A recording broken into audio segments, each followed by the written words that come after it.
В Северной Осетии отмечают 160-летие со дня рождения выдающегося осетинского поэта, драматурга, основоположника осетинской литературы Костахи Тагурова. Мероприятия начались во Владикавказе с возложения цветов к надгробию поэта в пантеоне Осетинской церкви. В церемонии принял участие глава республики Вячеслав Битаров, представители интеллигенции, школьники, а также студенты.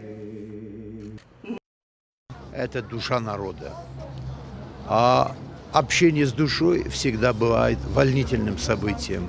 И каждый раз, когда наступает не обязательно круглый юбилей, обычный год 15 октября, душа Осетии наполняется гордостью и возвышенными чувствами, потому что поэзия Костахи Тагурова, все творчество Костахи Тагурова является предметом гордости для каждого человека.